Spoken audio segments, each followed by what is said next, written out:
저는 올해 57살이에요.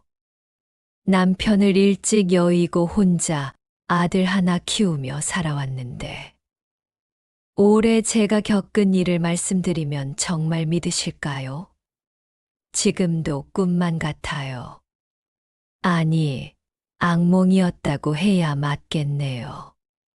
우리 아들 태민이는 올해 31살이에요. 대학 졸업하고 중견기업 마케팅팀에서 8년째 일하고 있어요. 월급은 420만 원 정도 받고요. 정말 성실하고 착한 아이거든요. 어릴 때부터 저 혼자 키우느라 고생했는데 그 아이는 한 번도 삐뚤어지지 않고 바르게 자라줬어요. 남편이 태민이가 초등학교 3학년 때 교통사고로 세상을 떠났거든요. 그때부터 저는 정말 악착같이 살았어요. 낮에는 식당에서 일하고 밤에는 청소 일을 하면서 태민이 학비를 벌었어요. 그런 저를 보면서 태민이는 일찍 철이 들었어요. 엄마, 나는 엄마가 힘들게 키워줬으니까 나중에 꼭 효도할 거야. 어릴 때부터 그런 말을 하는 아이였어요. 중학교, 고등학교 때도 학원 한번 보내달라고 하지 않았어요. 오히려 제가 학원 보내줄까 하면 괜찮아, 혼자서도 할 수 있어. 하면서 거절하곤 했어요. 대학도 장학금 받아서 다녔어요. 아르바이트 하면서 용돈도 스스로 벌고 정말 의젓했어요. 제가 가끔 미안하다, 엄마가 더 많이 해주지 못해서 하면 엄마, 그런 소리 하지 마. 나는 충분히 행복해. 하면서 오히려 저를 위로해주는 아이였어요. 대학 졸업하고 군대 다녀온 후 취업도 스스로 해냈어요. 만 25세의 대기업은 아니었지만 안정적인 중견기업에 들어가서 열심히 일했어요. 지금 입사 6년 차에 주임으로 일하고 있어요. 승진은 좀 늦은 편이지만 성실하게 일해서 상사들한테 인정받고 있어요. 정말 자랑스러운 아들이었어요. 그런 태민이가 29살이 되던 해 어느 날 갑자기 저한테 말하더라고요. 엄마, 소개하고 싶은 사람이 있어. 처음에는 정말 반신반의했어요. 태민이는 워낙 일에만 집중하는 아이였거든요. 대학 때도 연애보다는 공부에만 매진했고, 회사 다니면서도 아직 연애할 시간이 없어 하면서 승진에만 신경 쓰던 아이였어요. 정말 어떤 사람인데 간호사예요. 이름은 수연이고. 정말 좋은 사람이야, 엄마.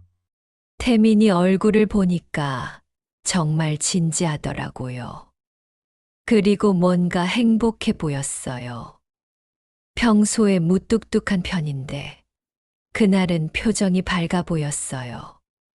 그래, 언제 만나볼 수 있을까? 이번 주말에 집에 데려와도 될까요? 그럼 언제든 환영이야. 그날부터 저는 정말 바빠졌어요. 집안 청소를 다시 하고, 냉장고도 정리하고, 뭘 요리해서 대접할지 고민하고, 아들의 첫 여자친구를 만난다는 게 이렇게 떨리는 일인 줄 몰랐어요. 토요일 오후 3시쯤에 태민이가 그녀와 함께 집에 왔어요. 현관문이 열리면서 태민이 먼저 들어왔고, 그 뒤로 단정한 인상의 여자가 따라 들어왔어요. 안녕하세요, 어머님. 처음 뵙겠습니다. 김수연이라고 해요. 첫 신상이 정말 좋았어요. 키는 165cm 정도의 날씬한 편이고, 얼굴은 화장을 진하게 하지 않았는데도 단정하고 예뻤어요. 무엇보다 인사하는 모습이 정중했어요. 어머, 수연아. 태민이가 얘기 많이 했어. 들어와서 앉아. 감사합니다. 태민 오빠가 평소에 어머님 자랑을 정말 많이 했어요. 목소리도 차분하고 좋았어요. 옷차림도 깔끔한 블라우스에 정장 바지로 단정했고요. 거실에 앉아서 차를 마시며 이런저런 이야기를 나눴어요. 수연아, 어디서 일하니? 시내 대학병원 응급실에서 간호사로 일하고 있어요. 올해로 5년째예요. 응급실이면 정말 힘들 텐데. 네. 힘들긴 해요. 하지만 환자분들이 회복되시는 모습을 볼 때 정말 보람을 느껴요. 일에 대해 얘기할 때 눈빛이 반짝이더라고요. 자신의 직업에 자부심을 갖고 있다는 게 느껴졌어요. 집은 어디니? 부산이에요. 아버지는 작은 플라스틱 부품 제조업체를 운영하시고 어머니는 집에서 살림하세요. 남동생 하나 있는데 지금 대학교 3학년이에요. 그럼 서울에는 혼자 올라왔구나? 네. 대학 졸업하고 취업하면서 올라왔어요. 지금은 병원 근처 원룸에서 혼자 살고 있어요. 혼자 타지에서 열심히 살아가는 모습이 기특해 보였어요. 저도 어려운 환경에서 아들을 키워봤기 때문에 그런 아이들의 마음을 잘 알거든요. 부모님은 어떠시니? 건강하시고? 네. 다행히 건강하세요. 아버지가 좀 무리하시는 편이긴 한데 사업하시다 보니 어쩔 수 없나 봐요.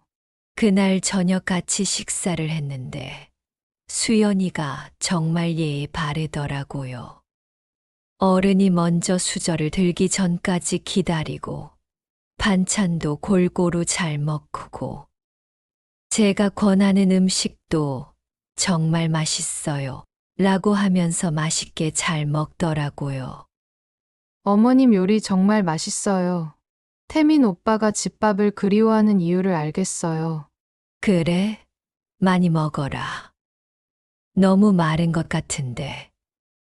간호사 일을 하다 보니 불규칙하게 먹게 돼서 그래요. 오늘처럼 정성스러운 식사는 정말 오랜만이에요. 식사 후 설거지도 도와주려고 하고 정말 착한 아이라는 생각이 들었어요. 태민이와 수연이가 함께 있는 모습을 보니까 정말 잘 어울렸어요. 태민이가 수연이를 바라보는 눈빛이 따뜻했고 수연이도 태민이를 편안하게 대하더라고요. 서로를 진심으로 아끼는 게 눈에 보였어요. 수연아, 태민이랑은 어떻게 만나게 됐니? 태민 오빠 친구가 저희 병원에서 치료받게 되면서 알게 됐어요. 그때 태민 오빠가 문병을 오셨는데 첫인상이 정말 좋았어요. 무엇 때문에? 다른 남자분들은 병원에 와서도 시끄럽게 떠드시는 분들이 많은데 태민 오빠는 정말 조용하고 배려심이 깊으시더라고요. 환자분을 정말 세심하게 챙기시는 모습이 인상적이었어요. 그 얘기를 들으니까 제가 다 뿌듯하더라고요. 제가 키운 아이가 그런 인정을 받는다니. 헤어질 시간이 되어서 수연이가 인사를 하는데 어머님, 오늘 정말 즐거웠어요. 이렇게 따뜻하게 맞아주셔서 감사해요. 다음에도 종종 뵙고 싶어요. 그럼 언제든지 와라. 우리 태민이가 좋아하는 사람이면 엄마도 좋아한다. 그날 밤 잠자리에 들면서 생각해보니 정말 기분이 좋았어요. 태민이가 좋은 사람을 만났구나 싶어서요. 동시에 약간 섭섭하기도 했어요. 이제 곧 태민이가 저를 떠날지도 모른다는 생각에 말이에요. 그 후로 몇 개월 동안 수연이가 자주 집에 왔어요. 처음에는 태민이와 함께 왔지만 나중에는 혼자서도 왔어요. 어머님, 안녕하세요. 지나가는 길에 인사드리러 왔어요. 올 때마다 작은 선물을 가져왔어요. 과일이나 떡, 때로는 직접 만든 반찬도 가져왔어요. 정성이 느껴지는 것들이었어요. 수연아, 이런 거 안 가져와도 되는데. 아니에요, 어머님. 평소에 신세 많이 지는데 이 정도는 해야죠. 함께 시간을 보내면서 수연이에 대해 더 많이 알게 됐어요. 정말 성실하고 착한 아이더라고요. 병원 일이 힘들어도 불평 없이 열심히 하고 환자들을 정성껏 돌보고. 수연아, 간호사 일이 많이 힘들지. 힘들긴 해요. 특히 응급실은 언제 어떤 상황이 올지 모르니까 항상 긴장하고 있어야 해서. 그런데 환자분들이 건강해지시는 모습을 보면 정말 뿌듯해요. 야근도 많이 하니? 네. 3교대로 일하거든요. 밤 근무할 때는 정말 피곤하지만 그래도 적응했어요. 정말 대단한 아이라고 생각했어요. 힘든 직업임에도 불구하고 보람을 느끼며 일하고 있으니까요.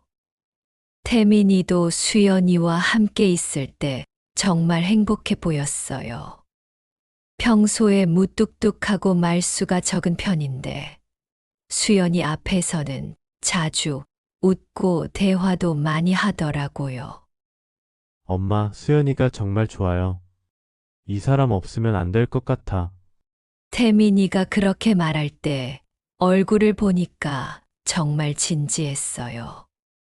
장난이 아니라 정말 깊이 생각해서 하는 말이라는 게 느껴졌어요. 8개월쯤 지났을 때 태민이가 저한테 정식으로 말하더라고요. 엄마, 저 수연이랑 결혼하고 싶어요. 너 정말 확신하니? 네, 이 사람 아니면 안 될 것 같아요. 평생 함께 살고 싶어요. 수연이는 뭐라고 하니? 수연이도 같은 마음이래요. 그래서 어머님께 허락을 받으러 온 거예요. 그때 태민이 표정을 보니까 정말 행복해 보였어요. 제가 태민이를 키우면서 그렇게 밝은 표정을 본 건 정말 오랜만이었어요. 그래, 엄마가 허락할게. 수연이도 좋은 아이 같고 너희 둘이 행복하면 그게 최고야. 정말요? 엄마 고마워요. 태민이가 정말 기뻐하더라고요. 그리고 며칠 후에 수연이도 함께 와서 정식으로 인사를 했어요. 어머님, 태민 오빠랑 평생 잘 살겠습니다. 좋은 며느리가 되도록 노력할게요.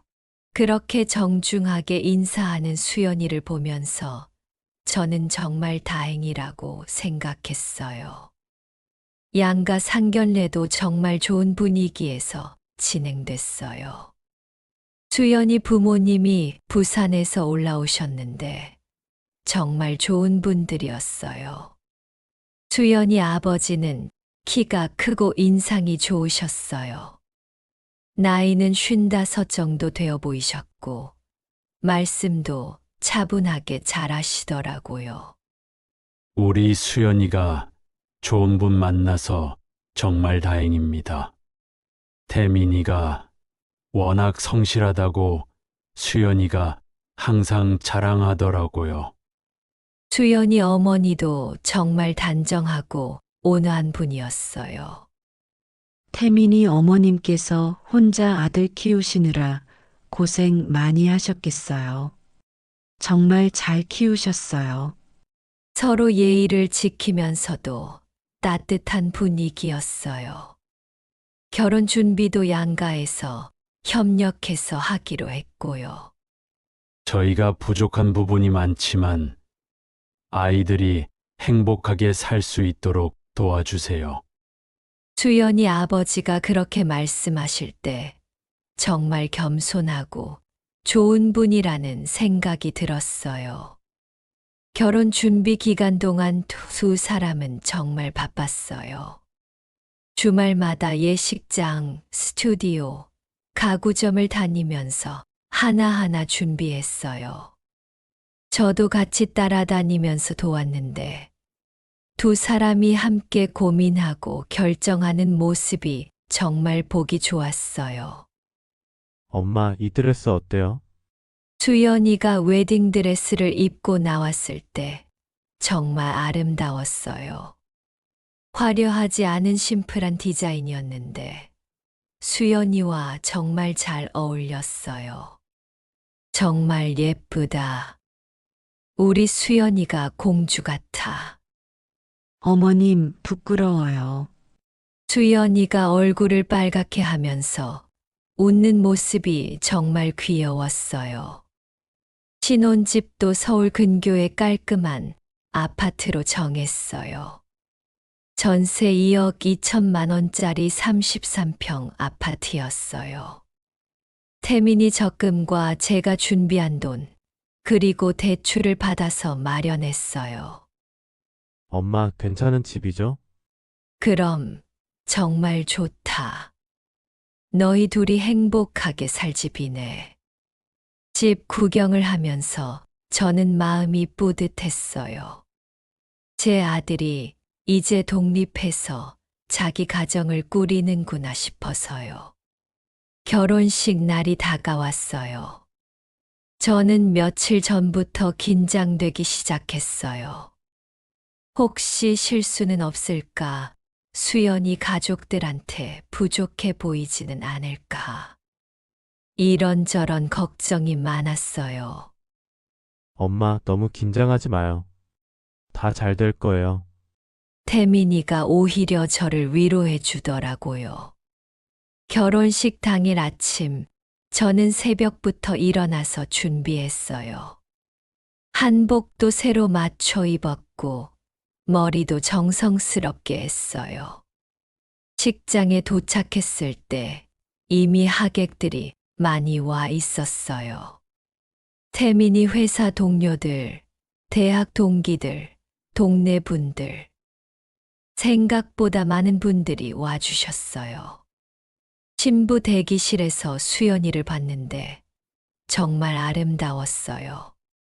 화장도 곱게 했고 웨딩드레스도 완벽했어요. 수연아, 정말 예쁘다. 오늘 주인공이네. 어머님, 감사해요. 좋은 어머님 만나서 정말 행복해요. 수연이가 그렇게 말하면서 제 손을 꼭 잡더라고요. 그 순간 정말 감동이었어요. 신랑 대기실에서 태민이를 봤을 때도 마찬가지였어요. 턱시도를 입은 태민이가 정말 멋있어 보였어요. 태민아, 정말 잘 어울린다. 엄마 덕분이에요. 엄마가 잘 키워주셔서. 무슨 소리야. 내가 잘한 거지. 결혼식이 시작됐어요. 태민이가 입장할 때, 수연이가 아버지와 함께 입장할 때, 정말 감동적이었어요. 저는 눈물이 날 것 같아서 꾹 참았어요. 두 사람이 서로를 바라보며 서 있는 모습을 보니까 정말 잘 어울린다는 생각이 들었어요. 그리고 이제 정말 가족이 되는구나 싶어서 마음이 뿌듯했어요. 지금부터 두 분은 부부가 되어 서로를 사랑하고 아껴주시기 바랍니다. 주례 선생님 말씀을 들으면서 저는 속으로 빌었어요. 부디 두 사람이 평생 행복하게 살기를, 서로 아끼고 사랑하면서 살기를. 피로연도 잘 끝났어요. 양가 가족들이 모두 만족해 하셨고, 하객들도 좋아해 주셨어요. 신혼여행을 다녀온 후 두 사람은 신혼집으로 들어갔어요. 처음 몇 주 동안은 정말 행복해 보였어요. 엄마, 신혼생활 정말 좋아요. 수연이가 정말 잘해줘요. 태민이가 전화할 때마다 행복한 목소리였어요. 그래, 다행이다. 수연이한테도 잘해줘야 해. 당연하죠. 매일 아침에 도시락도 싸주고 집안일도 완벽하게 하고 제가 복 받은 것 같아요. 수연이도 가끔 안부 전화를 했어요. 어머님, 안녕하세요. 태민 오빠가 항상 어머님 보고 싶어 해요. 수연아, 너희 잘 지내니? 네. 정말 행복해요. 태민 오빠가 저를 정말 잘 챙겨줘요. 그런 대화를 들으면 저도 기뻤어요. 두 사람이 서로 아끼면서 잘 지내고 있다는 게 느껴졌거든요. 결혼한 지 3개월 정도 됐을 때 두 사람이 함께 집에 왔어요. 주말마다 한 번씩은 와서 식사하고 가곤 했어요. 어머님, 안녕하세요. 왔니? 오늘 뭐 해 먹을까? 어머님이 해주시는 음식이면 뭐든 좋아요. 수연이는 여전히 정중하고 착했어요. 설거지도 도와주고 제가 하는 일에도 관심을 보이고 태민이도 결혼 전보다 훨씬 밝아 보였어요. 표정도 부드러워졌고 웃음도 많아졌어요. 엄마 정말 고마워요. 뭐가 고마워? 좋은 사람 만나도록 허락해 주시고 결혼도 허락해 주시고 덕분에 정말 행복해요. 그런 태민이를 보면서 저는 정말 뿌듯했어요. 제가 혼자 키운 아들이 이렇게 좋은 사람 만나서 행복하게 살고 있으니까요. 그런데 결혼한 지 6개월쯤 지났을 때부터 뭔가 이상한 기운이 느껴지기 시작했어요. 아주 미세한 변화였지만 엄마 눈에는 보이더라고요. 태민이 표정이 조금씩 어두워지는 것 같았어요. 처음에는 회사 일이 바빠서 그런가 싶었어요. 요즘 직장 생활이 워낙 힘들잖아요. 태민아, 회사 일이 많이 바쁘니? 네, 요즘 프로젝트가 하나 있어서 너무 무리하지 마라. 건강이 제일 중요해. 네, 알겠어요. 그런데 시간이 지날수록 태민이 얼굴이 더 어두워지는 것 같았어요. 말수도 줄어들고 평소보다 조용해졌어요. 어느 날 수연이가 혼자 집에 왔어요. 태민이는 야근한다고 하고, 어머님, 안녕하세요. 수연아. 태민이는? 야근해요. 요즘 정말 바빠서 그런데 수연이 표정도 평소와 달랐어요. 뭔가 심각해 보였어요. 수연아, 무슨 일 있니? 표정이 좋지 않네. 수연이가 잠시 머뭇거리더니 입을 열었어요. 어머님, 사실 말씀드릴 게 있어요. 뭔 일이야? 저희 아버지가 많이 아프세요. 그 순간부터 제 인생을 뒤바꿀 이야기가 시작됐어요. 처음에는 단순한 건강 문제인 줄 알았거든요. 하지만 그게 아니었어요. 진짜 첫 번째 반전이 시작된 거였어요. 그 첫 번째 반전이 바로 치료비였어요. 간경화 2단계래요. 의사 선생님이 빨리 치료 안 받으면 1년 안에 간부전으로 진행될 수 있다고. 간경화? 저도 TV에서 본 적이 있는 무서운 병이었어요. 치료가 어렵고 돈도 많이 든다고 들었거든요. 네. 처음에는 단순한 지방간인 줄 알았는데 정밀 검사를 해보니까 이미 많이 진행됐다는 거예요. 주연이가 눈물을 글썽이면서 말했어요. 주연아, 그럼 지금부터 치료받으시면 되는 거 아니야? 그게 치료비가 정말 많이 들어요. 얼마나? 한 달에 280만 원. 280만 원. 저는 깜짝 놀랐어요.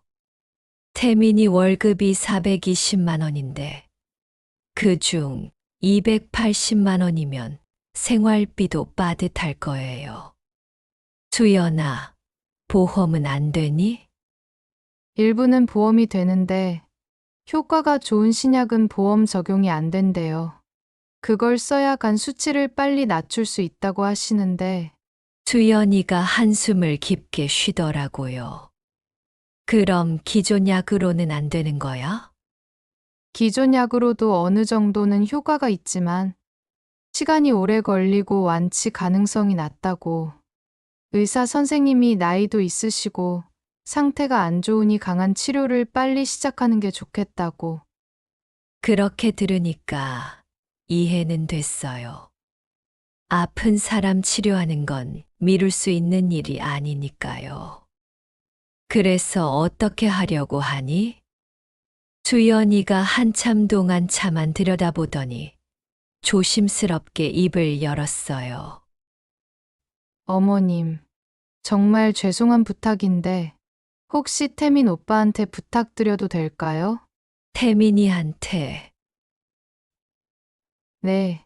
저희 집이 갑자기 어려워져서 아버지 사업도 요즘 안 좋고 어머니도 파트타임 일 그만두셔야 해서 왜 그만두셔야 해? 아버지 간병해야 하니까 병원 다니실 때 모셔다 드려야 하고 그러니까 장모님 수입도 끊긴다는 얘기였어요. 주연아, 그럼 너희 집에서는 전혀 감당이 안 되는 거구나? 네.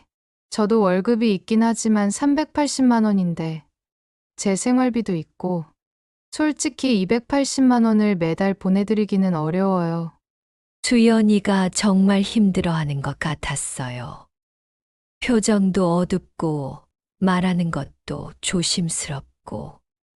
주연아, 엄마도 마음은 이해해. 그런데 280만 원이 매달 나가는 돈이라. 알고 있어요. 정말 부담스러운 부탁인 거. 그런데 다른 방법이 정말 없어서 그때 수연이가 갑자기 울기 시작했어요. 어머님, 저도 정말 미안해요. 결혼한 지 얼마 안 됐는데 이런 부탁을 드리게 됐어? 그런데 제 아버지가 죽을 수도 있다는데 어떻게 해야 하죠? 주연이가 흐느끼는 모습을 보니까 저도 마음이 아팠어요.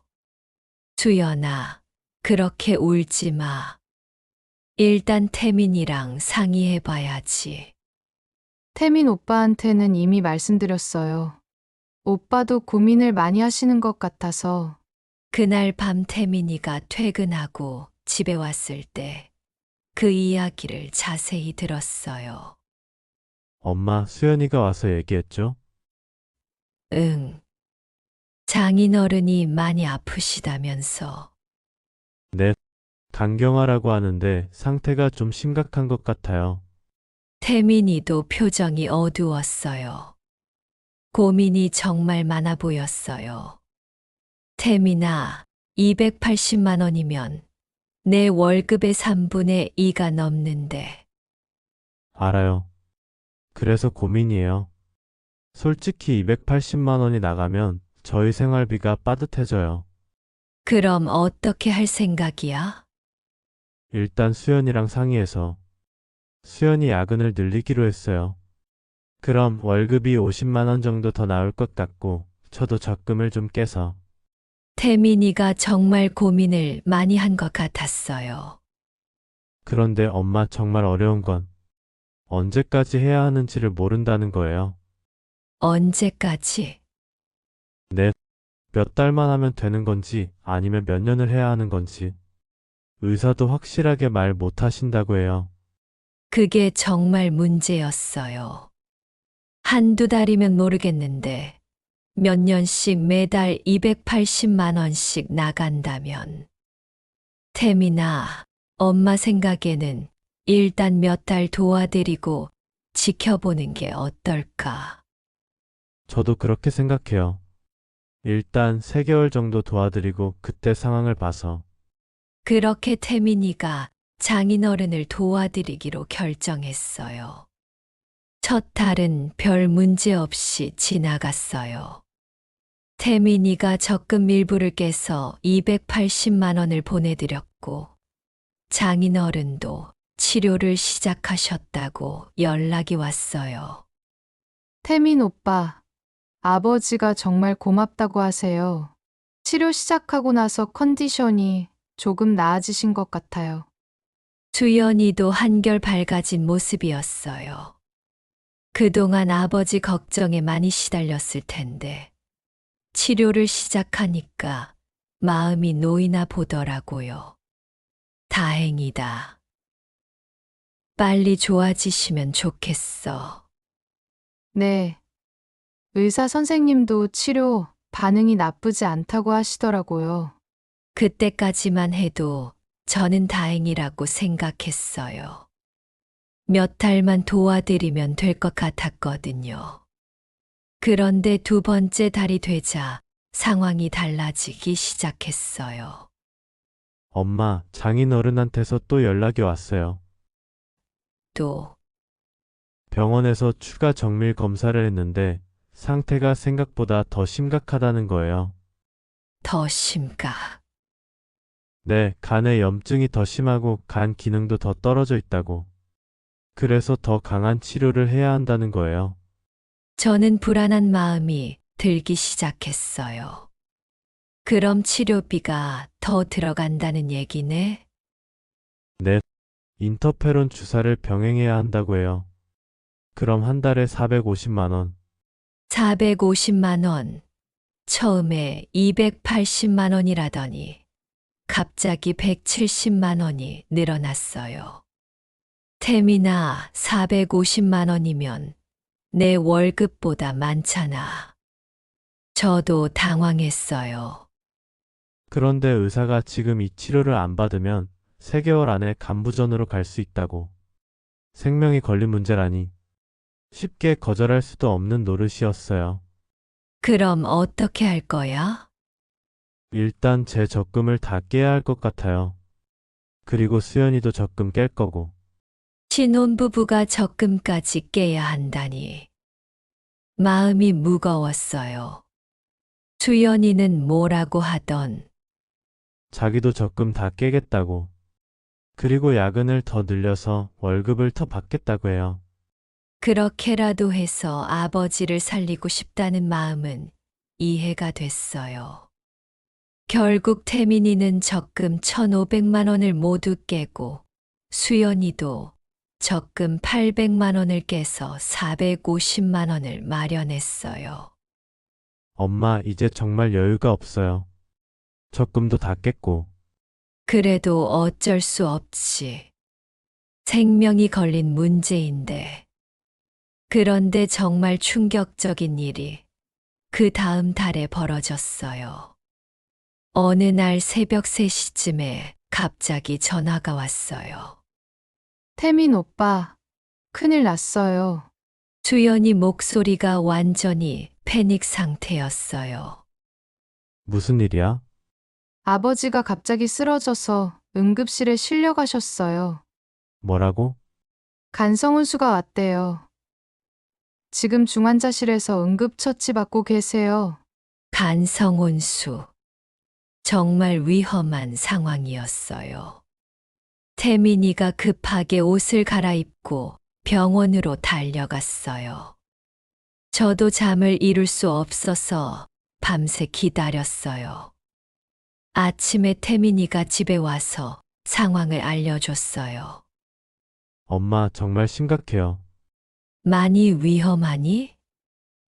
의사가 앞으로 일주일이 고비라고. 중환자실에서 24시간 집중 치료를 받아야 한다고 해요. 그럼 입원비가 하루에 50만 원이에요. 각종 검사비, 약값까지 하면 하루에 80만 원 정도. 하루 80만 원. 한 달이면 2,400만 원이에요. 태민이가 몇 년을 모아도 어려운 돈이었어요. 태민아, 그건 우리가 감당할 수 있는 돈이 아니야. 저도 알아요. 그런데 어떻게 해야 하죠? 태민이가 정말 막막해 하더라고요. 일단 보험은 얼마나 나와?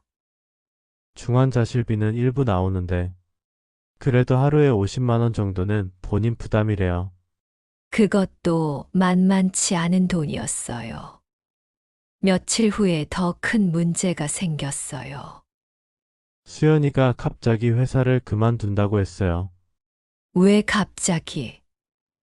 아버지 간병을 해야 한다고. 중환자실에는 못 들어가지만 24시간 병원에서 대기해야 한다면서요. 그럼 수연이 월급 380만 원은? 없어지죠. 그럼 태민이 혼자서 생활비, 대출이자, 그리고 장인 입원비까지 감당해야 한다는 뜻이었어요. 태민아, 그럼 너는 혼자서 얼마를 감당해야 하는 거야? 생활비가 200만 원, 신혼집 대출 이자가 80만 원, 장인어른 입원비가 1,500만 원. 합하면 1,780만 원이에요. 1,780만 원. 태민이 월급의 4배가 넘는 돈이었어요. 태민아, 그건 절대 불가능해. 저도 알아요. 그래서 집을 담보로 대출을 받아야 할 것 같아요. 집을 담보로? 네. 신혼집 전세가 2억 2천만 원인데 거기서 1억 정도는 담보대출을 받을 수 있을 것 같아서. 신혼집까지 담보로 잡다니. 정말 위험한 일이었어요. 태민아, 집을 담보로 잡으면 나중에 집값 떨어지면 큰일 나는 거 알지? 알아요. 그런데 달리 방법이 없어요. 수연이는 뭐라고 하던 자기 아버지니까 당연하다고. 그리고 저보고 진짜 사랑한다면 이해해 줄 거라고 하더라고요. 그 말을 들으니까 뭔가 이상했어요. 너무 당연하다는 식으로 말하는 게. 며칠 후 더 이상한 일이 있었어요. 장인어른이 직접 태민이한테 전화를 했다고 하더라고요. 엄마, 장인어른 말이 좀 이상해요. 뭐가 이상한데? 사위면 당연히 장인을 도와야 하는 거 아니냐고. 그리고 요즘 젊은 사위들은 인정이 없다면서 핀잔을 추시더라고요. 도움받는 사람이 그런 태도를? 그리고 다른 집 사위들은 이런 상황에서 집도 팔아서 도와준다면서 은근히 압박하시더라고요. 뭐라고? 저를 다른 집 사위들과 비교하면서 마치 제가 인색한 사람인 것처럼 말씀하시는 거예요. 태민이 표정을 보니까 정말 상처받은 것 같았어요. 그래서 뭐라고 했니? 아무 말도 못했어요. 뭐라고 대답해야 할지 모르겠더라고요. 그냥 최선을 다하겠습니다 라고만.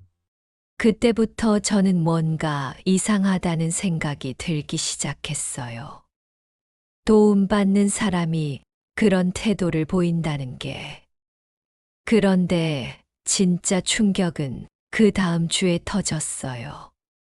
엄마, 더 큰 문제가 생겼어요. 또 뭔 일이야? 의사가 간 이식 수술을 고려해야 한다고 했대요. 간 이식. 네. 지금 상태로는 더 이상 버티기 어렵다고. 빨리 수술하지 않으면 정말 위험하다고. 간 이식. 정말 큰 수술이었어요. 그럼 수술비는 얼마나 드는데? 수술비만 8천만 원이래요. 그것도 보험 적용되는 부분이 일부 있지만 대부분은 본인 부담이라고. 8천만 원. 태민이가 20년을 모아도 어려운 돈이었어요. 태민아, 8천만 원은 정말 불가능해. 알아요. 그런데 어떻게 해야 하죠? 수연이가 매일 울고 있어요. 그날 밤 수연이가 집에 왔어요. 눈이 퉁퉁 부어 있었어요. 어머님, 제발 도와주세요. 수연아, 8천만 원은 정말. 어머님 집을 담보로 대출받아 주세요. 제발요. 그러더니 수연이가 정말로 바닥에 무릎을 꿇더라고요. 수연아, 뭘 하는 거야? 일어나. 어머님, 제 아버지 죽게 놔두실 거예요. 제발 살려주세요. 수연이가 울면서 계속 애원했어요. 수연아, 엄마도 마음은 이해해. 그런데 8천만 원이라는 돈이 어디서 나와? 어머님 집이 4억 5천만 원 정도 되시잖아요.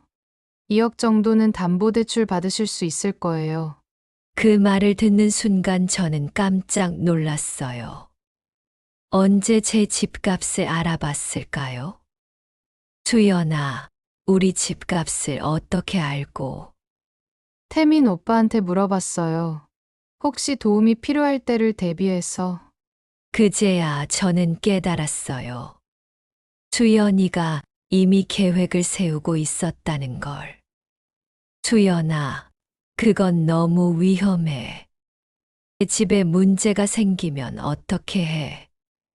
어머님, 나중에 다 갚아드릴게요. 아버지 수술 끝나고 제가 다시 취업해서.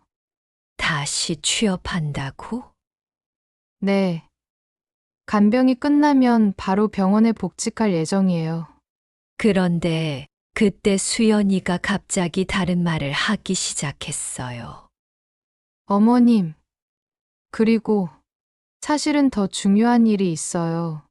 뭔 일?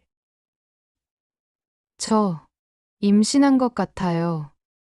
임신. 네. 아직 초기지만 검사해보니까 임신이 맞는 것 같아요. 임신. 이 시점에서. 수연아, 확실해. 네. 병원에서 확인했어요. 그래서 더욱 아버지가 살아계셔야 해요. 손자를 봐주실 분이 계셔야 하니까. 그 말을 들으니까 더욱 복잡해졌어요. 손자까지 생긴다면. 하지만 8천만 원은 제가 감당할 수 없는 돈이었어요. 수연아, 일단 태민이랑 더 상의해봐라. 8천만 원은 정말 큰 돈이야. 어머님, 시간이 없어요. 의사 선생님이 이번 주 안에 결정하라고 했어요. 며칠 후, 저는 우연히 충격적인 사실을 알게 됐어요. 동네에서 함께 운동하는 김 여사가 그러더라고요. 수연이 아버지 며칠 전에 봤는데 골프장에서 멀쩡하게 치고 있던데? 골프요? 응, 우리 남편이랑 같은 골프장 다니는데 거기서 봤다고 하더라고. 아픈 사람 같지 않더라고. 골프를 중환자실에 있다는 사람이? 저는 바로 태민이한테 전화했어요. 태민아, 장인어른이 정말 병원에 계시는지 확인해봐. 왜요, 엄마? 그냥 이상한 얘기를 들어서. 태민이가 다음날 직접 병원에 갔어요. 그런데 충격적인 사실이 드러났어요. 엄마, 장인어른이 입원해 있지 않아요. 뭐라고? 간호사한테 물어봤는데 그런 환자는 입원 기록이 없다고. 그 순간 제 머리가 하얘졌어요. 그럼 지금까지 태민아, 바로 수연이한테 가서 추궁해. 태민이가 수연이를 만나서 따졌어요.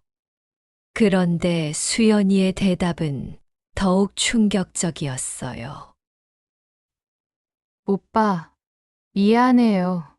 사실 아버지는 집에 계세요. 뭐, 입원은 안 하셨어요. 외래로 치료만 받고 계시고.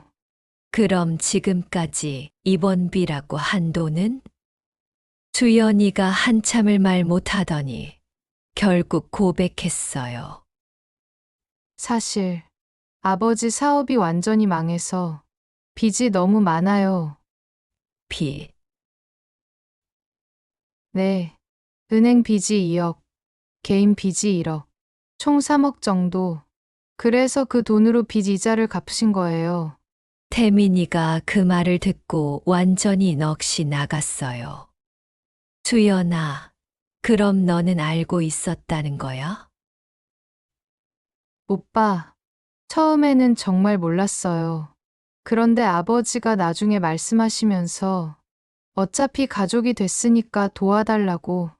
가족이면 속여도 되는 거야? 속인 게 아니라 정말 급한 상황이었어요. 아버지가 자살까지 생각하실 정도로.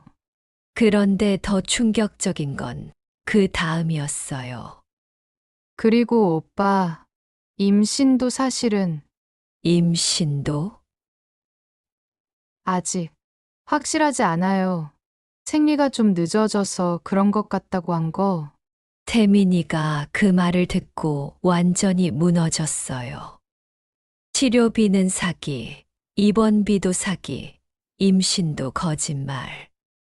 수연아, 그럼 지금까지 모든 게 거짓말이었다는 거야? 거짓말이 아니라 아버지가 정말 아픈 건 맞아요. 다만 다만 뭐, 치료비보다 빚 갚는 게 더 급해서. 그날 밤 집에 온 태민이를 보고 저는 가슴이 찢어지는 것 같았어요. 엄마, 저 완전히 바보였어요. 태민아, 지금까지 2천만 원 넘게 줬는데 그게 다 빚 갚는 데 쓰인 거였어요. 2천만 원. 태민이가 5개월치 월급에 해당하는 돈이었어요. 엄마, 저 어떻게 해야 하죠? 적금도 다 깼는데. 태민이가 정말 절망적인 표정이었어요. 그런데 며칠 후에 더욱 가관인 일이 벌어졌어요. 수연이 아버지가 직접 우리 집에 찾아온 거예요. 그날 오후 2시쯤 초인종이 울렸어요. 나가보니 키 큰 중년 남자가 서 있더라고요. 그런데 얼굴을 보는 순간 정말 놀랐어요. 아픈 사람 같지가 전혀 않더라고요. 오히려 건강해 보였어요. 안녕하세요. 수연이 아버지입니다. 아, 안녕하세요. 잠깐 이야기 좀 할 수 있을까요? 중요한 얘기가 있어서요. 장인어른이 거실에 앉더니 갑자기 당당한 말투로 말하기 시작했어요. 사실 제가 온 이유는 태민 씨가 너무 인색하게 굴어서입니다. 인색하다고요? 네, 사위면 장인을 도와야 하는 게 당연한 건데, 겨우 그 정도 돈 가지고 그렇게 계산적으로 굴면 어떻습니까? 저는 어이가 없었어요. 사기를 쳐놓고 오히려 인색하다고? 지금 뭐라고 하시는 거예요? 치료비라고 속여서 돈을 받아놓고. 속였다니요. 저도 정말 치료받고 있는 건 맞습니다. 다만 치료비만으론 부족해서 다른 용도로도 써야 했던 거죠. 다른 용도요? 네, 사업 정리하는데도 돈이 필요하고 생활비도 있고 어차피 가족이 된 거 아닙니까? 장인어른이 너무나 당연하다는 듯이 말하더라고요. 그럼 처음부터 그렇게 말씀하시지. 왜 치료비라고 속이셨어요? 속인 게 아니라 말하기가 어려웠던 거죠. 사위한테 직접 빚 갚는데 돈 달라고 할 수는 없잖아요. 그 뻔뻔한 태도를 보고 저는 정말 화가 났어요. 그럼 간 이식 수술은 어떻게 된 거예요? 그건 나중에 정말 필요할 수도 있어요. 다만 지금 당장은 아니고 지금 당장이 아니면서 8천만 원을 달라고 하셨다고요? 급한 게 빚 정리거든요. 8천만 원 있으면 깔끔하게 정리되는데 저는 더 이상 들을 수가 없었어요. 나가세요. 사모님 8천만 원만 더 도와주시면 정말 모든 게 해결됩니다. 나가라고 했어요. 그럼 수연이는 어떻게 됩니까? 이혼시킬 건가요? 그 말을 듣는 순간 정말 소름이 돋았어요. 뭐라고 하셨죠? 돈 안 주시면 수연이더러 이혼하라고 할 겁니다. 그런 남편과 사는 게 무슨 의미가 있어요? 이 사람의 진짜 목적이 드러난 거였어요. 사모님, 요즘 사위들은 장인한테 집까지 사들이는데 태민이는 너무 인색해요. 나가세요. 당장! 생각해 보세요. 수연이 이혼하면 태민이도 힘들어질 텐데 저는 억지로 장인어른을 밀어내며 문을 닫았어요. 너무 화가 나서 손이 떨렸어요. 그날 밤 태민이와 심각한 대화를 나눴어요. 태민아, 장인어른이 찾아왔었어. 네? 우리 집에요? 응. 그리고 충격적인 말을 했어. 태민이한테 그날 있었던 일을 다 말해줬어요. 태민이는 들으면서 얼굴이 점점 굳어졌어요. 엄마, 정말 그런 말을 했어요? 돈 안 주면 수연이더러 이혼하라고 할 거라고 했어. 그럼 처음부터 저를 돈으로만 본 거네요?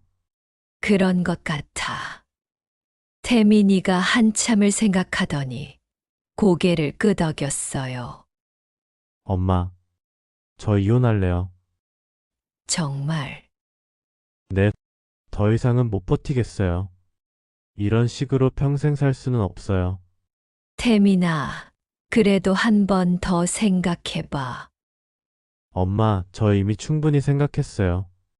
이 사람들은 저를 사람이 아니라 ATM으로 보고 있어요. 태민이 목소리가 단호했어요.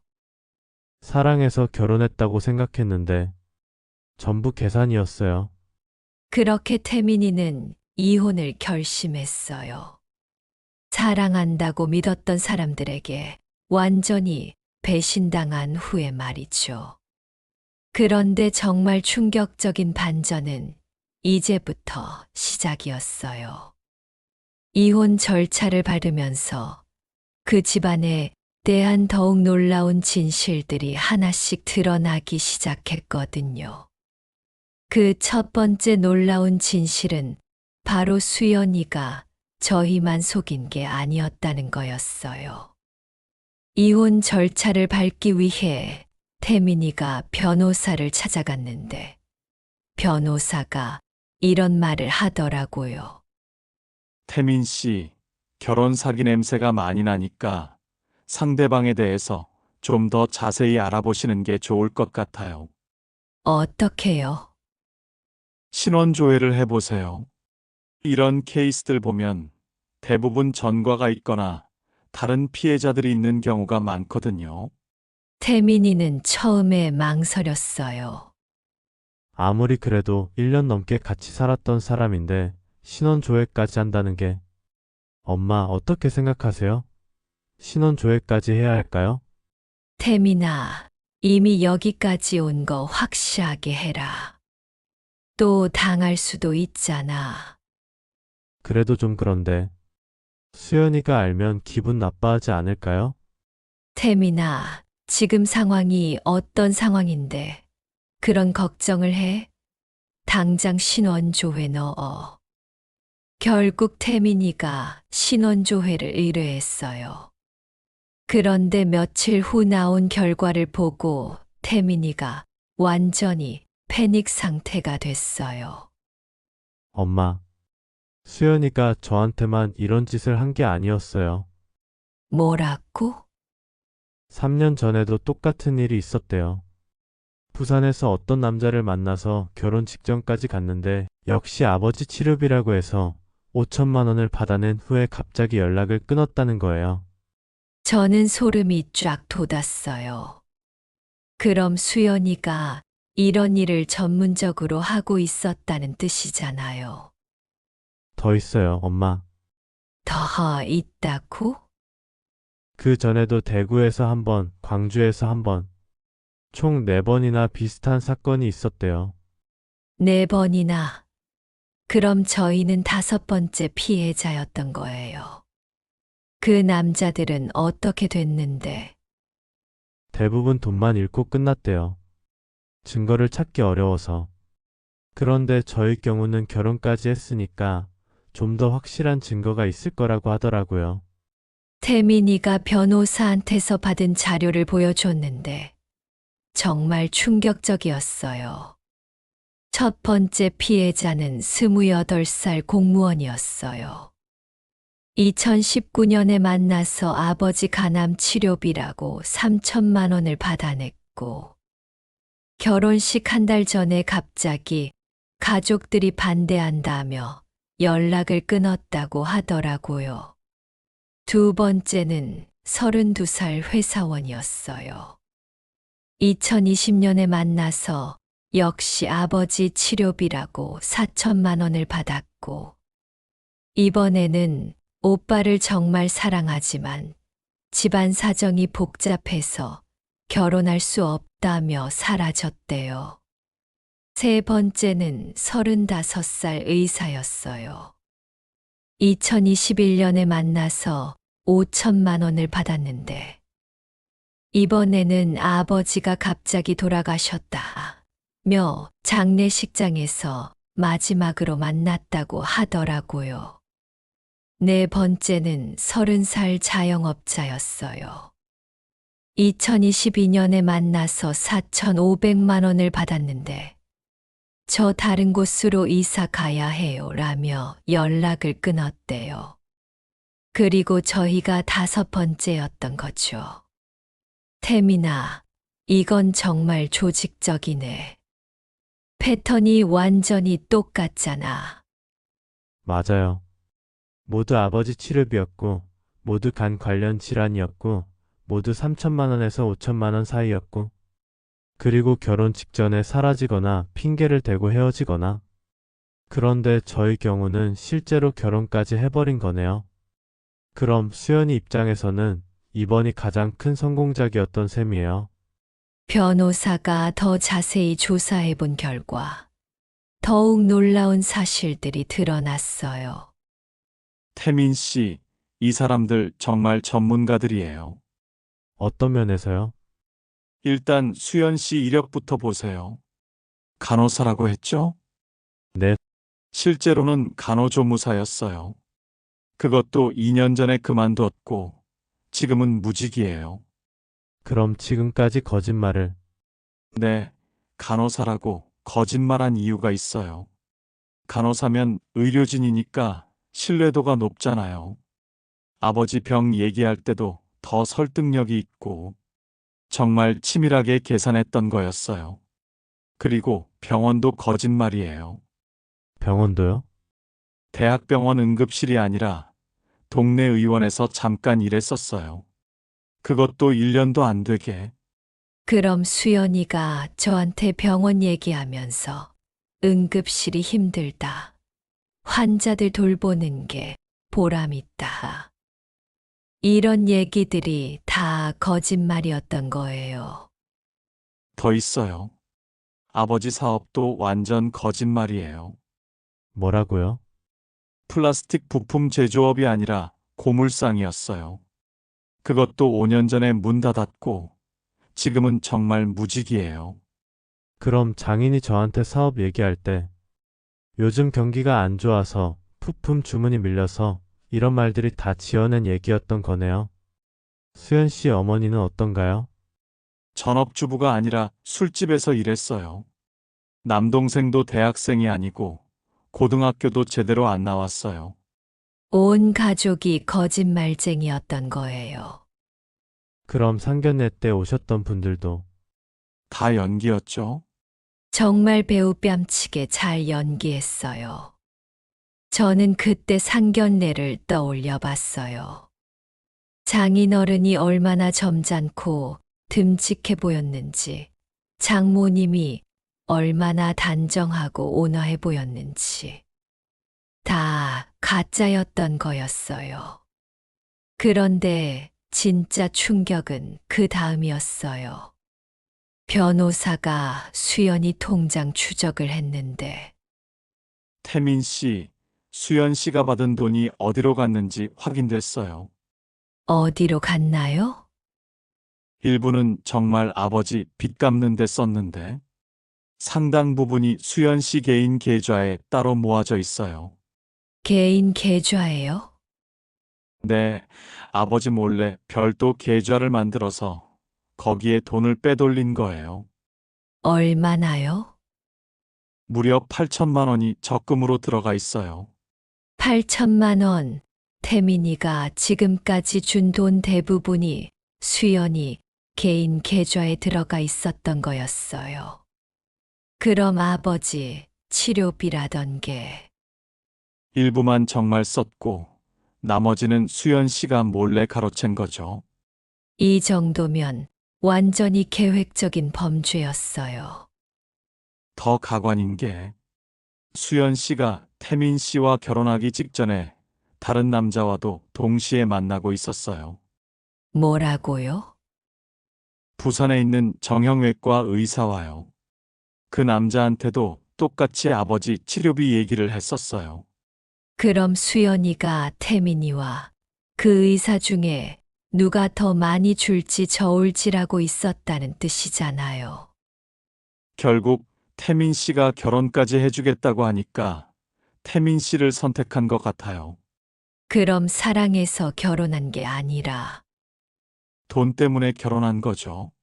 저는 정말 어이가 없었어요. 태민이가 수연이를 얼마나 진심으로 사랑했는데. 태민이가 집에 와서 이 얘기를 다 해줬을 때 저는 정말 분노가 치밀어 올랐어요. 태민아, 이 정도면 완전히 조직적인 사기잖아. 맞아요. 변호사님도 그러더라고요. 가족 단위로 움직이는 전문 사기꾼들이라고. 그럼 고소해야지. 네, 사기죄로 고소 준비하고 있어요. 증거도 충분하다고 하더라고요. 그런데 그때 더 놀라운 일이 벌어졌어요. 수연이가 갑자기 태민이한테 연락을 해온 거예요. 오빠, 만나서 얘기 좀 해요. 무슨 얘기? 이혼 조건 얘기요. 이혼 조건이라니? 사기 쳐놓고 무슨 조건을, 뭔 조건을 말하는 거야? 위자료 2억 주세요. 뭐라고? 제가 정신적 피해를 많이 받았어요. 오빠가 저를 의심하고 믿지 못해서 결혼 생활 내내 스트레스 받았다고요. 정말 뻔뻔했어요. 사기친 사람이 오히려 위자료를 달라고? 수연아, 내가 무슨 말을 하는 거야? 그리고 신혼집 전세금도 절반은 제 거예요. 1억 1천만 원 받을 권리가 있어요. 미쳤니? 그 집 전세금은 내가 다 냈잖아. 결혼하면 공동재산이에요. 법적으로도 그렇다고요. 수연이가 어디서 이런 법률 지식을 배워왔는지 정말 치밀하게 준비하고 있었던 거였어요. 만약 안 주시면 저도 오빠를 고소할 거예요. 뭘로 고소한다는 거야?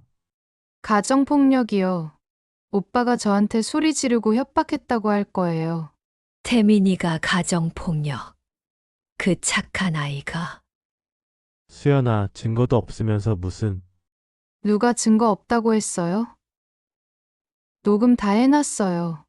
오빠가 화내는 것도 큰 소리로 말하는 것도 다요.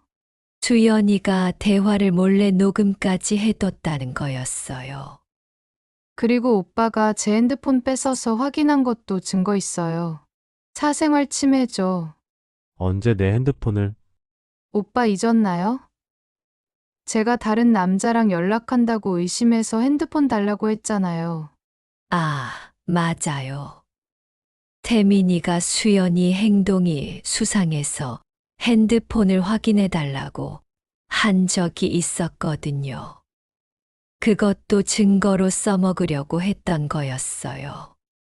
태민이가 집에 와서 이 얘기를 했을 때 저는 정말 기가 막혔어요. 엄마, 수연이가 완전히 다른 사람이 됐어요. 목소리도 차갑고 말투도 완전히. 원래 그런 사람이었던 거야. 지금까지 연기한 거고. 1년 반 동안 연기를 했다는 게 어떻게 그럴 수 있죠? 전문가니까 가능했던 거지.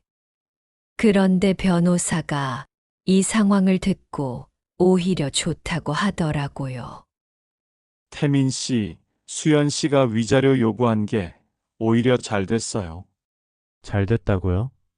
네, 이제 수연 씨도 법정에 나서야 하니까 저희가 준비한 모든 증거들을 다 제출할 수 있어요.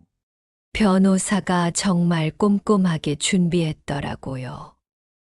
수연이가 다른 남자들 속인 증거들, 돈 빼돌린 증거들, 직업 학력 거짓말한 증거들을 다 모아놨어요.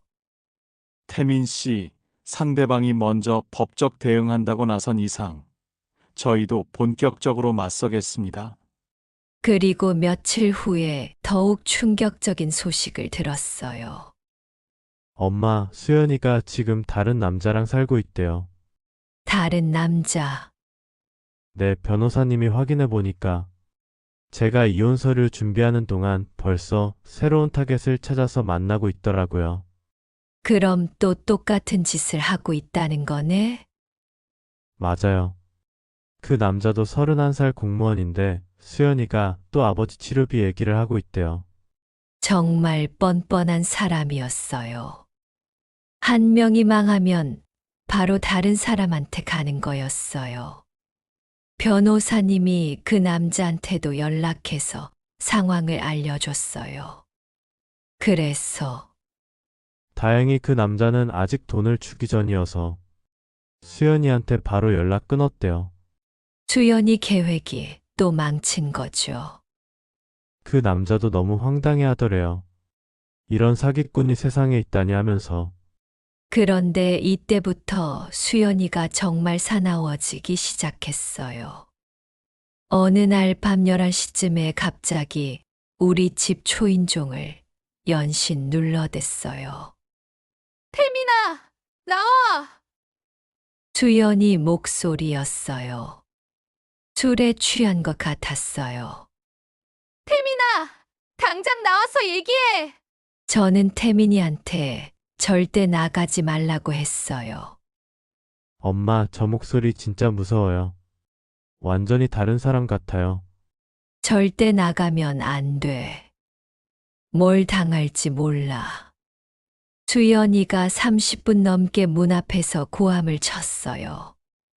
태민아, 내가 날 이런 식으로 버리면 후회할 줄 알아. 내가 너한테 얼마나 잘해줬는데 이렇게 배신할 거야? 사기라고? 내가 언제 사기쳤어?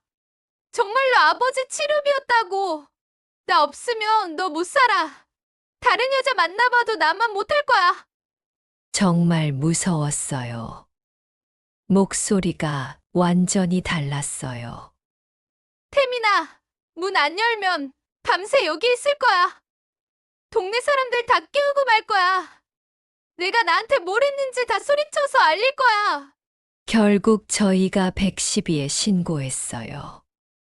여보세요. 저희 집 앞에서 누군가 계속 소리 지르고 협박하고 있어요.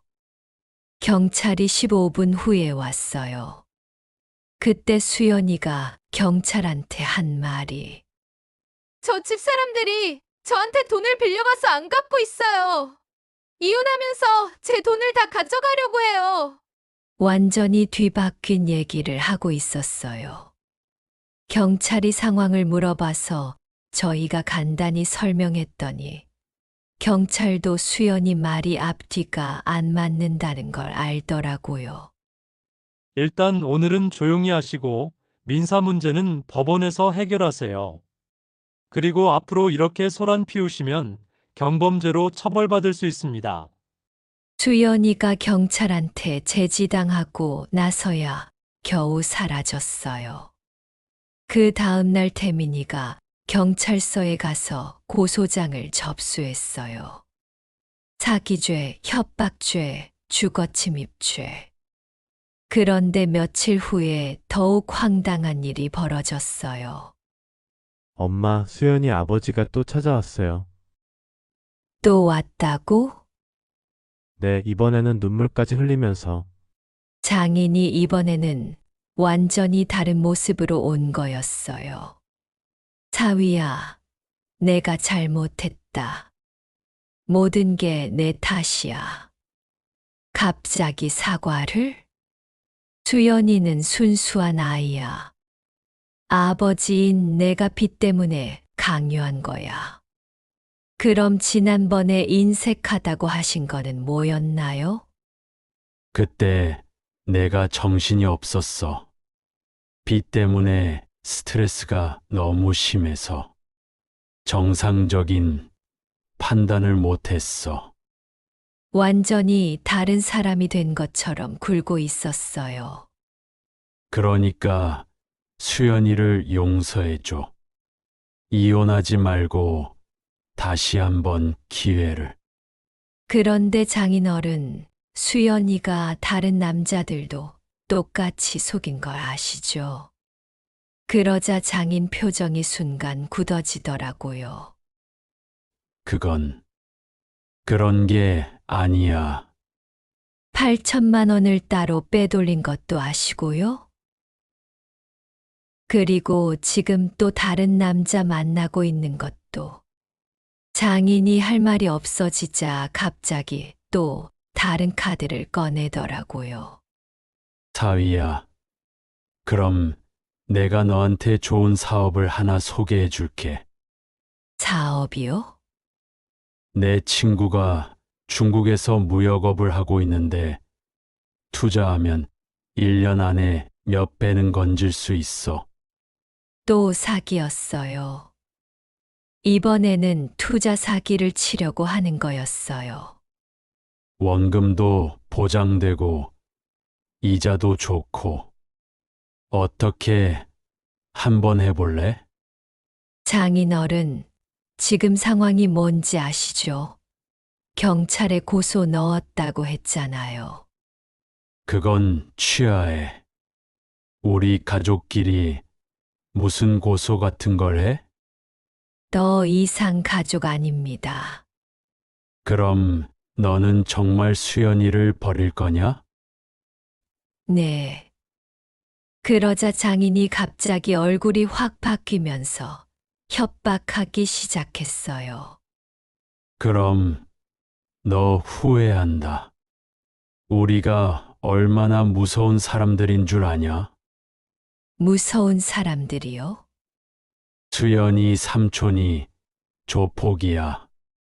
너 같은 놈들 혼내주는 거 식은 죽 먹기야. 그리고 내 어머니도 조심해. 혼자 사시는데 무슨 일 생길지 몰라. 이제는 저까지 협박하는 거였어요. 태민이가 이 얘기를 들려줬을 때 저는 정말 무서웠어요. 태민아, 경찰한테 다시 신고해야겠어. 네, 변호사님도 협박죄 추가로 고소하라고 하셨어요. 그런데 정말로 며칠 후에 어느 날 저녁에 태민이가 퇴근하고 집 앞에 왔는데 덩치 큰 남자가 서 있더라고요. 너 태민이지? 네, 수연이 삼촌이다. 얘기 좀 하자. 태민이는 상황 판단을 빠르게 하고 바로 뛰어서 도망쳤어요. 집에 들어오자마자 112에 신고했고요. 저희 집 앞에 협박하러 온 사람이 있어요.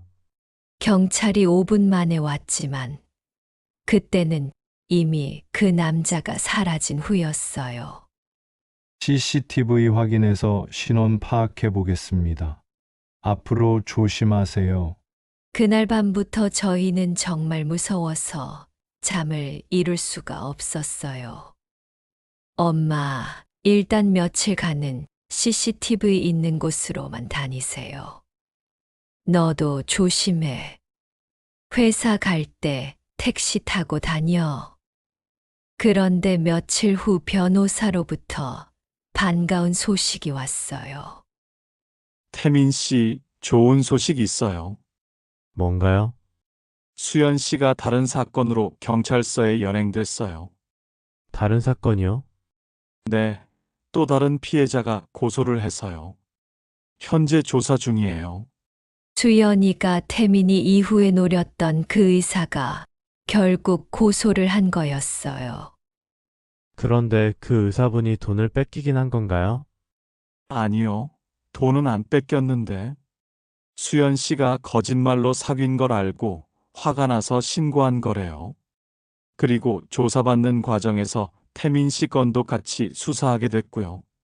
드디어 수연이가 법적 처벌을 받을 수 있게 된 거였어요. 하지만 이 모든 게 끝이 아니었어요. 진짜 마지막 반전이 아직 남아 있었거든요. 그 진짜 마지막 반전은 수연이의 정체였어요. 경찰 조사 과정에서 밝혀진 건데 수연이 본명이 김수연이 아니었던 거예요. 태민 씨, 정말 놀라운 사실이 하나 더 있습니다. 변호사가 저희를 급하게 부르더라고요. 수연 씨 주민등록상 실제 이름이 김수미예요. 수연은 가명이었습니다. 가명이요? 네, 그리고 나이도 실제로는 32살이에요. 태민 씨보다 한 살 많았던 거죠. 태민이가 완전히 멘붕 상태가 됐어요. 그럼 지금까지 이름도 나이도 다 거짓말이었다는 거예요? 맞습니다. 주민등록증도 위조한 것으로 보입니다. 진짜 치밀하게 준비했네요. 신분증까지 위조했다니. 이 정도면 정말 전문 사기꾼이었던 거예요. 더 있습니다. 수연. 아니, 수미 씨가 실제로는 결혼 경력이 있었어요. 결혼 경력이요? 네, 5년 전에 결혼했다가 2년 만에 이혼했습니다. 그때도 남편한테서 상당한 돈을 받아낸 후에 이혼한 것 같아요. 그럼 수연이가 처녀인 줄 알았는데 실제로는 이혼녀였던 거였어요. 그것도 남편을 속이고 이혼한. 전 남편도 비슷하게 당했나 보네요. 다만 그때는 지금만큼 조직적이지 않았던 것 같고 경험이 쌓이면서 더 교묘해진 것 같습니다.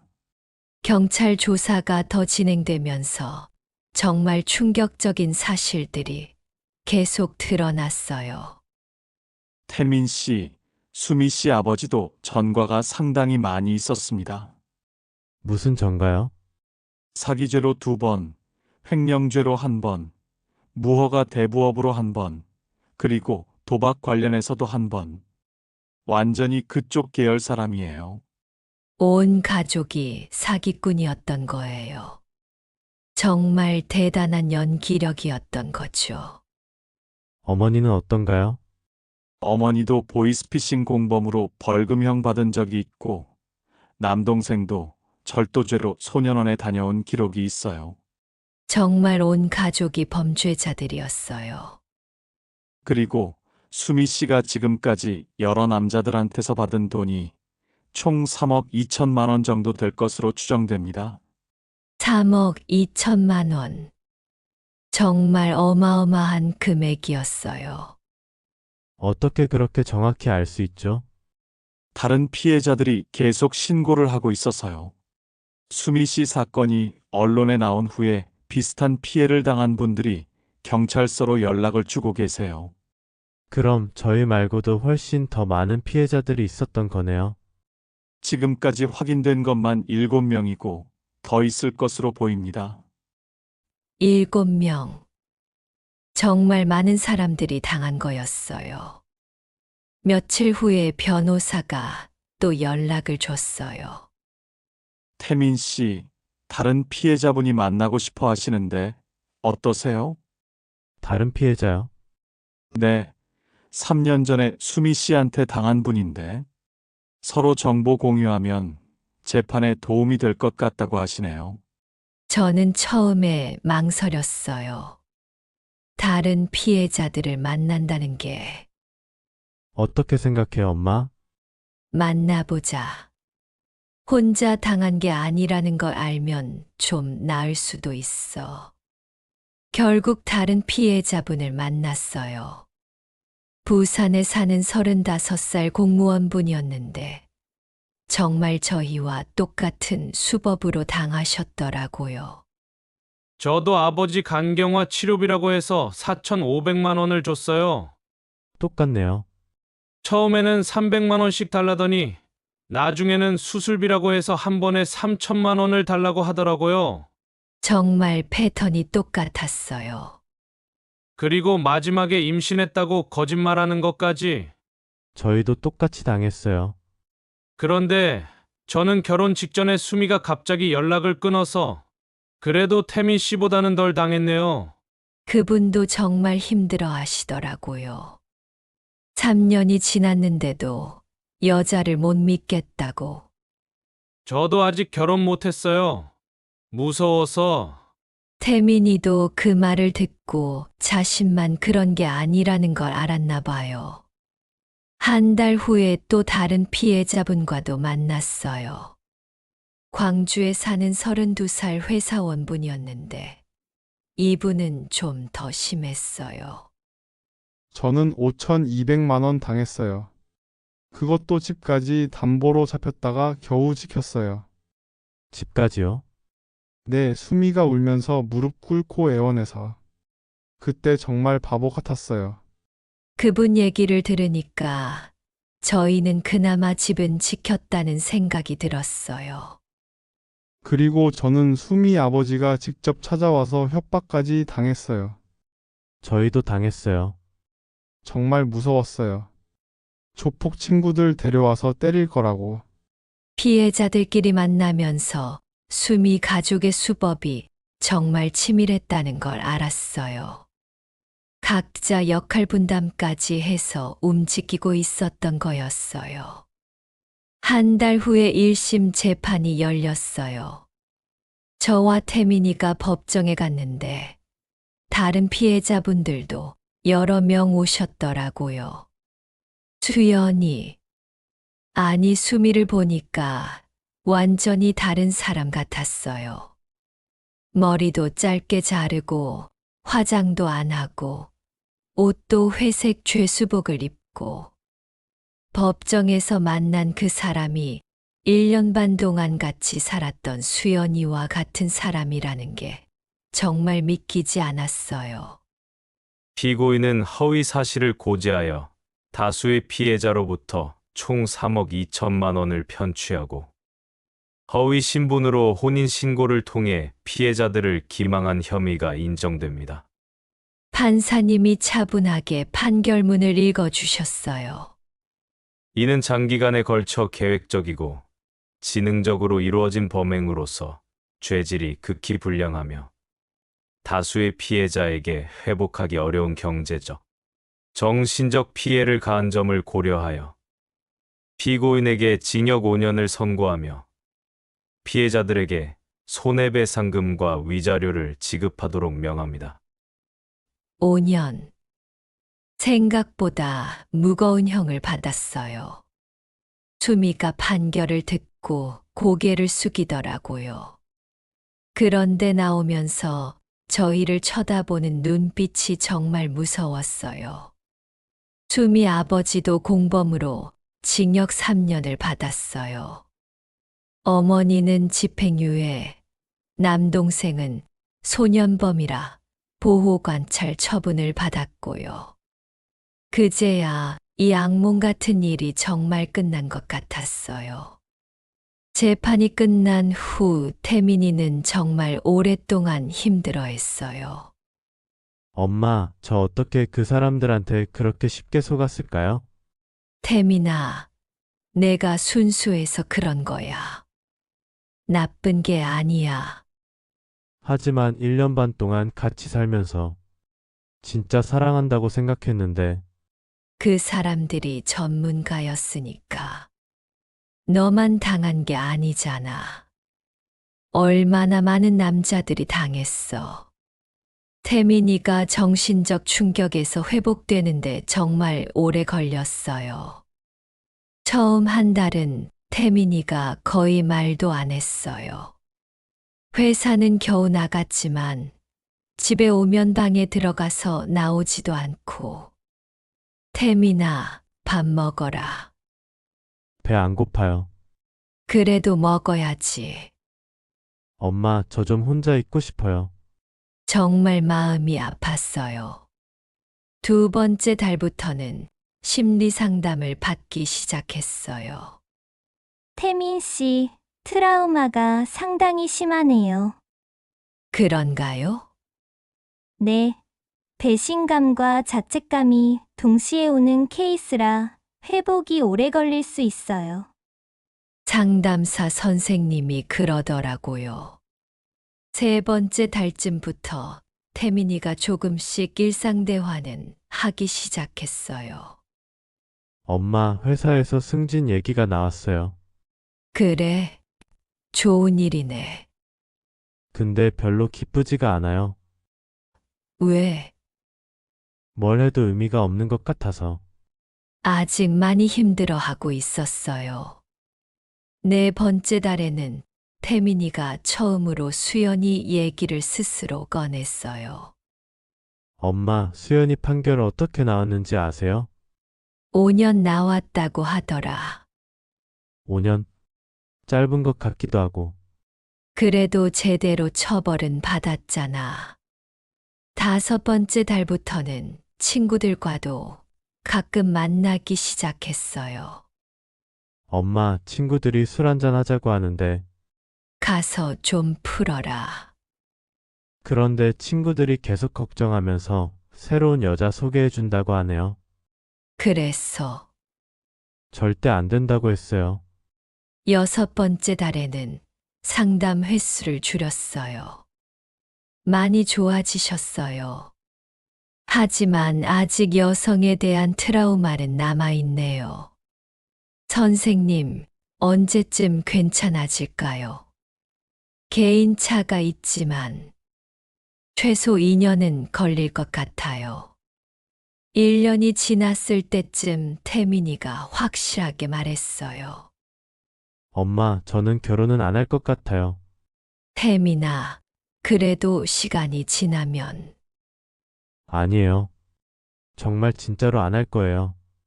한 번으로 충분해요. 그래도. 엄마, 저는 이제 여자들을 봐도 무섭고 의심스러워요. 혹시 또 속이는 건 아닌가 하는 생각이 먼저 들어요. 2년이 지나고 3년이 지나도 태민이 생각은 변하지 않았어요. 엄마, 저는 혼자 살기로 완전히 마음먹었어요. 그래도 좋은 사람들도 많을 텐데. 알아요. 하지만 저는 좋은 사람인지 나쁜 사람인지 구별할 자신이 없어요. 수연이도 1년 반 동안 완벽한 사람인 줄 알았잖아요. 태민이 말이 맞긴 했어요.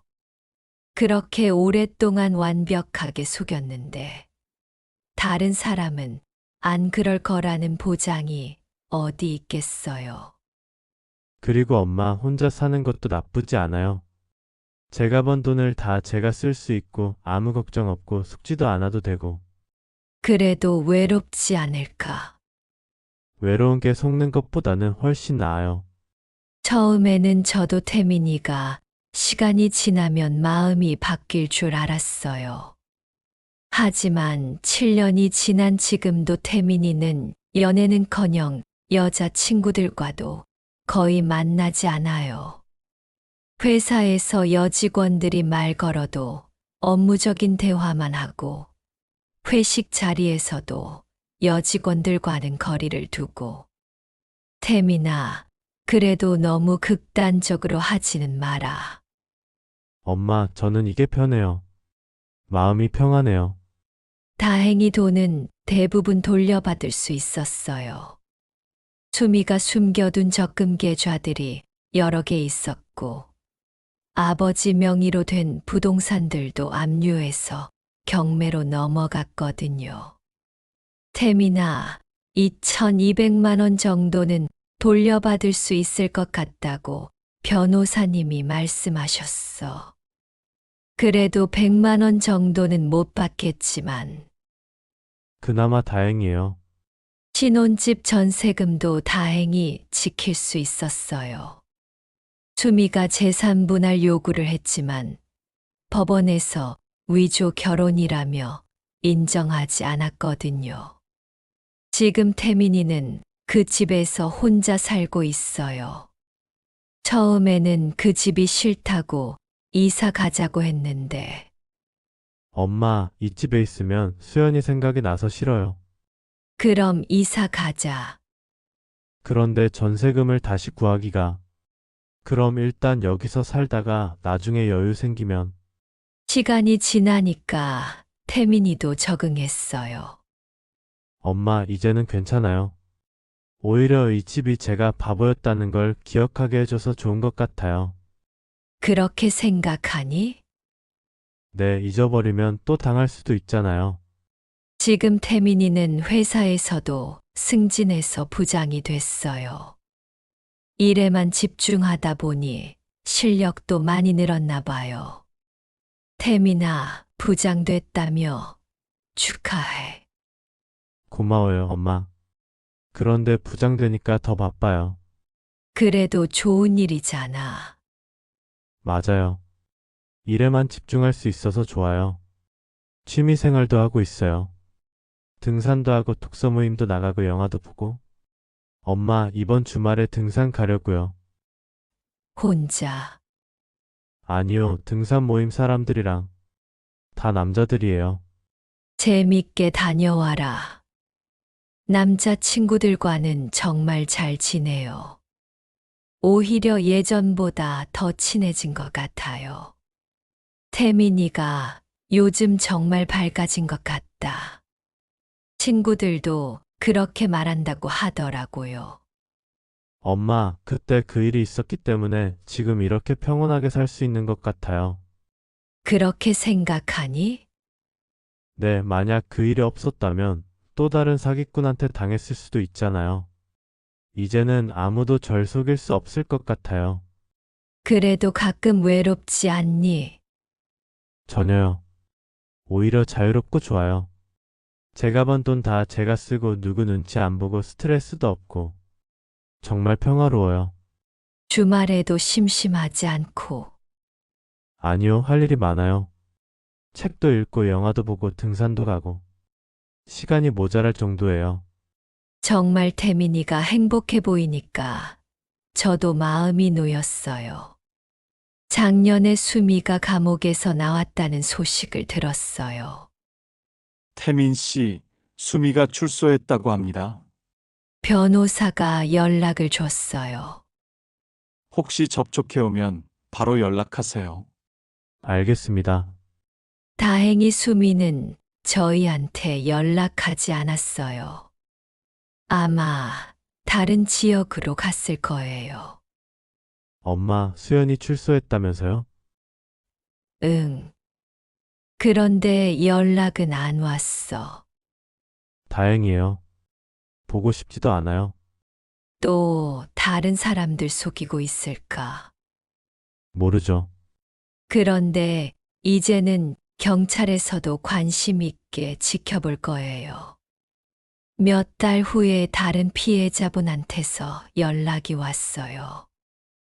태민 씨, 수미가 또 사기를 치다가 잡혔대요. 또요? 네, 부산에서 또 똑같은 수법으로.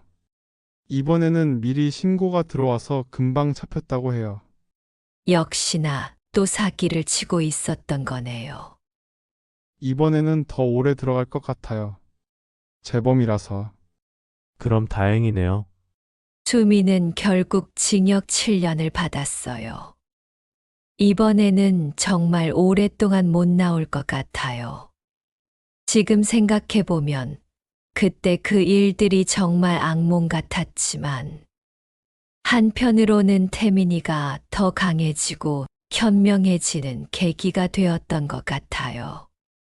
그리고 무엇보다도 사람을 판단할 때 너무 감정에만 휩쓸리면 안 된다는 걸 배웠어요. 특히 돈 문제가 관련되면 더욱 신중해야 한다는 걸요. 아무리 사랑하는 사이라도 너무 큰 돈을 함부로 빌려주거나 하면 안 된다는 것. 그리고 상대방에 대해 정확히 확인하고 결혼해야 한다는 것. 이런 당연한 것들을 그때 뼈저리게 느꼈어요. 결혼 전에는 상대방 가족도 확인해보고, 직업도 확인해보고, 가능하면 주변 사람들 의견도 들어보는 게 좋을 것 같아요. 특히 돈과 관련된 부탁을 받으면 아무리 급해도 주변 사람들과 상의해야 해요.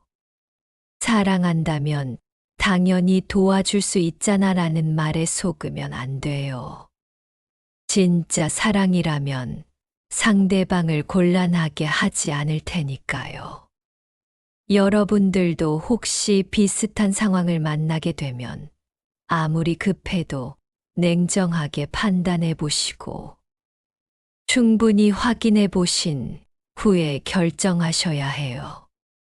그리고 혹시 저희와 비슷한 일을 당하신 분들이 계시다면 절대 혼자 끙끙 앓지 마시고 전문가들한테 도움을 요청하세요.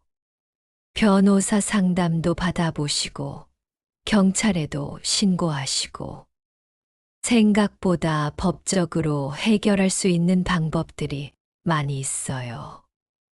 그리고 무엇보다 중요한 건 결혼이 인생의 전부가 아니라는 거예요. 태민이처럼 혼자서도 충분히 행복하게 살 수 있어요. 혼자 사는 것도 하나의 선택이고 그것도 충분히 가치 있는 삶이에요. 요즘 젊은 분들 중에도 결혼을 안 하고 혼자 사는 분들이 많잖아요. 태민이도 그런 분들 중 하나가 된 거죠. 저도 처음에는 손자, 손녀를 보고 싶었는데, 이제는 태민이가 행복하면 그게 최고라고 생각해요. 억지로 결혼해서 또 불행해지는 것보다는 혼자 평온하게 사는 게 낫죠. 저희 이야기가 누군가에게는 경각심을 주고 또 누군가에게는 위로가 되었으면 좋겠어요. 태민이처럼 상처를 극복하고 자신만의 방식으로 평온하게 살아가시길 바라요. 꼭 결혼해야만 행복한 건 아니잖아요.